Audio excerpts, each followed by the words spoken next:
सबसे बड़ा झूठ ये है कि अगर हक हो ना हक एक दिन में फैसला हो जाना चाहिए।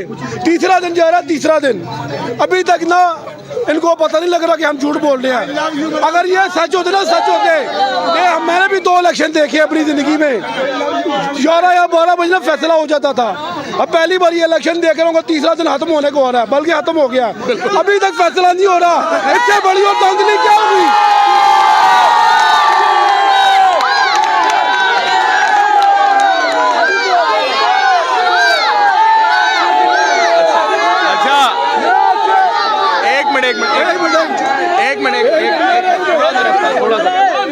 थोड़ा सा रास्ता सर, मैं आपको ये बताता चलूं, मैं कोई अगर झूठ बोल रहा हूँ, ये इलाका आप सर्च कर सकते हैं, 5 मिनट का रास्ता है यासीन मलिक का जो घर है। मैं झूठ तो नहीं बोल रहा यहाँ से, इतना ही। बिल्कुल बिल्कुल, ये एक मिनट, ये और सच बोलना हमारे नबी पाक सल्लल्लाहु अलैहि वसल्लम की सुन्नत है, क्योंकि हमें प्यार हमें अपने पाक फौज से, हम दिल से उनको सलाम करते हैं।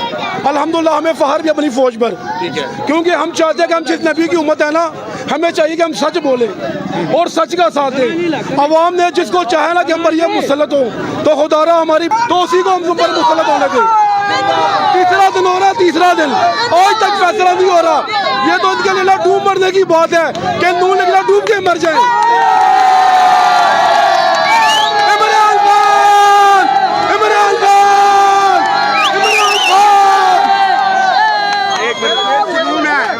जुनून है ये, मैं हैरान हो गया हूँ।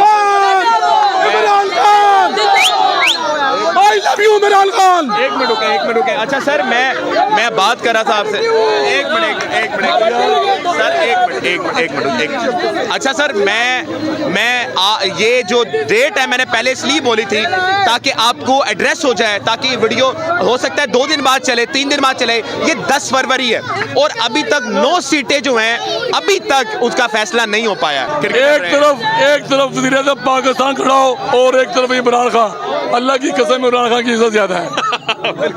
दूसरी तरफ कौम जो है ना, पाकिस्तानी कौम अब बेवकूफ़ नहीं बनेगी। क्यों बेवकूफ़ नहीं बनेगी? एक तरफ इमरान खान और दूसरी तरफ पीडीएम। ये पीडीएम वालों का अब जनाजा निकल चुका है। इंशाल्लाह इमरान खान वज़ीर आज़म है और रहेंगे इंशाल्लाह।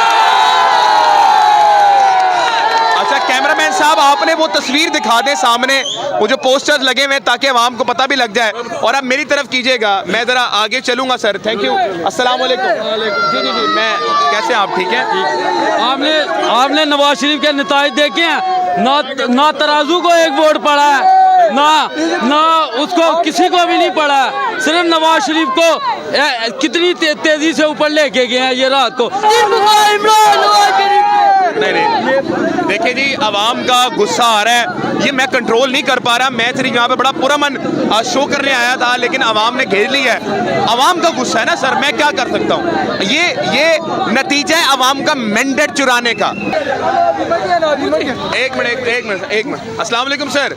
अस्सलाम वालेकुम सर, कि थोड़ा इस तरफ आ सकते हैं सर? अस्सलाम वालेकुम सर, कैसे आप ठीक हैं? एक मिनट यार, अपनी शिकला नहीं देखता सर। एक मिनट यार, एक मिनट भाई, पीछे हो जाएं।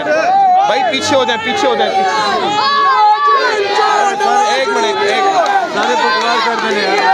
सर। अस्सलाम वालेकुम, कैसे हैं? थोड़ा आगे आ जाए भाई, एक खामोश हो जाए। ये रद्द अमल है अवामी मैंडेट चुराने का, मैं कुछ नहीं कर पा रहा। अस्सलाम वालेकुम। रोंदे अस्सलाम वालेकुम। वालेकुम सलाम। क्या नाम है सर आपका? मेरा गुलखान, लाला गुलखान साहब, अभी इस वक्त आपके हल्के में नवाज साहब विन कर गए, तो क्या आप इनके फैसले से तस्लीम करते हैं? जी बिल्कुल सही, हक फैसला हुआ है। तो ये फार्म 45 आपको पता है क्या है? ये ना बच्चे नहीं, उनको छोड़ें आप, फार्म नहीं आप छोड़ें, आप बताएं फार्म 45 क्या है? ये 1,71,000 वोट भाई 1 मिनट 1,71,024 वोट। नहीं सर, मैं आपसे ये सवाल कर रहा हूँ, फार्म 45 क्या है? 145 फार्म 45 क्या है? मैं समझे नहीं यार तू। मैं बोल रहा हूँ कि जो पोलिंग स्टेशन के फार्म 45 होते हैं, आपको इस बारे में इल्म है, वो क्या है? छोड़े बच्चों को, नहीं छोड़े, मैं पकड़ा हूँ, आप गुस्सा ना करें। ये बता दीजिएगा, नवाज शरीफ साहब धांधली से नहीं जीते, ईमानदारी से जीते? ईमानदारी से जीता है। ईमानदारी से जीते। ये कभी हो ही नहीं सकता नवाज शरीफ ईमानदारी से दे। ये लोग चोर हैं, बहुत बड़े, ये लोग चोर हैं, ये लोग कभी भी चोरी को कभी छोड़ नहीं दे। ये लोग बहुत चोर हैं, चोर। एक मिनट सर, रुक जाए, बात सुन ले। आप बता दें, मुझसे पूछे, आप बताएं फार्म 45 क्या होता है? फॉर्म 45 होता है जो वो पोलिंग एजेंट बैठे होते हैं ना, उनको देना पड़ता है। फॉर्म 42 होता है जो पोलिंग एजेंट होता है, हाजिरी लगती है। ठीक है। फॉर्म 47 होता है जो कैंडिडेट को देना पड़ता है। ठीक है। ये 3 फॉर्म होते हैं। ठीक हो गया। फॉर्म 45 में जो बूथ का रिजल्ट हो वो देना पड़ता है कि ये कैंडिडेट ने लिया है, और जो अफसर होता है उसके साइन होते हैं, फिर पोलिंग एजेंट के वाले किया जाता है। अब मुझे यह बताइएगा, क्या आप ये तस्लीम करते हैं कि नवाज शरीफ साहब ईमानदारी से जीते हैं? लख लानत है उस पर, लख लानत है उस पर? लख लानत है उस पर। वो कौन से ईमानदारी से जीता है? कभी वो ईमानदारी से क्रिकेट नहीं खेला तो वो मैच क्या जीतेगा वो? ये ग्राउंड थी ना, हाथ पैर बने हुए थे, पिच खराब थी, कैंडिडेट जेल में थे, 6 इन लोगों ने वोट डलवाए हैं।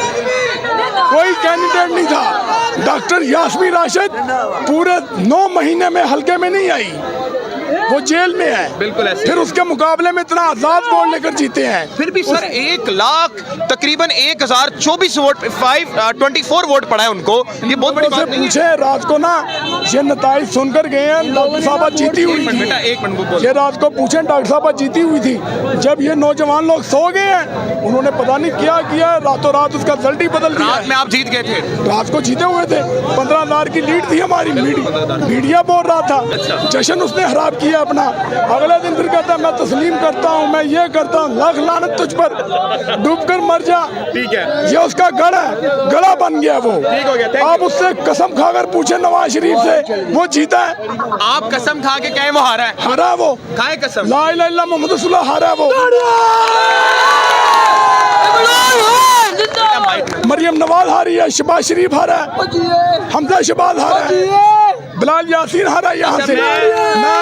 मैं आपको फोन 45 दे सकता हूँ। सर आप इधर ही खड़े हो, ये बहुत बड़ी बात की इन्होंने। कोई मेरा प्यारा भाई जो नून लीग का माइती हो, जरा मेरे पास आ जाए, अगर कोई भी। यहाँ भी कोई भी नहीं है।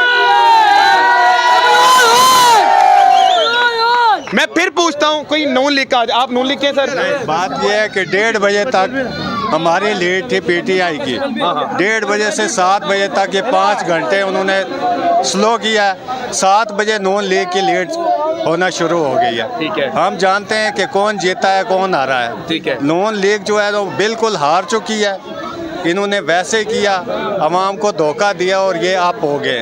अब परसों उसने कल बयान दिया है कि जरदारी साहब को, मोहतरम जरदारी साहब को मैं बुलाऊंगा रायबंद और उनसे बात करूंगा। ये आपस में मिलना चाहते हैं, लेकिन पीटीआई की लीड खुदा गवाह है कि हम कसम करके कहते हैं कि पीटीआई की लीड हो चुकी है। ये आगे क्या जवाब देंगे उस अंधेरी कोठी में? इनके 3 फ्लैट 4 फ्लैट लंदन में, अगर ये पाकिस्तान के मुखलिस हों तो वो फ्लैट बेच के हम गरीबों का ख्याल रख सकते हैं, लेकिन ये बात नहीं है। चौथी मरतबा ये आएंगे, क्या करेंगे? कुछ भी नहीं होगा, कुछ भी नहीं। जो आगे किया है सो आज ये करेंगे कि खुदारा पीटीआई को आने दें, वो गरीब का कुछ करेगा। ये हमारे छोटे छोटे बच्चे ना स्कूल जाते हैं, ना हमें आटा मिलता है, ना कुछ मिलता है। हम बहुत मुश्किलात का सामना हमें करना पड़ता है। जहाँ हम 150 रुपया देते थे, अब वो रक्शे वाले 500 1000 रुपया हमसे मांगते हैं। इधर हम क्या करें? आके खरीदें, रेडी पर हम काम करते हैं। ये छोटा घराना है, खुदारा कुछ करम करें तो पीटीआई को आगे लाएं, हमारा कुछ मुस्तकबिल बने। हमारा क्या बनना है? हमारे बच्चों का मुस्तकबिल बने।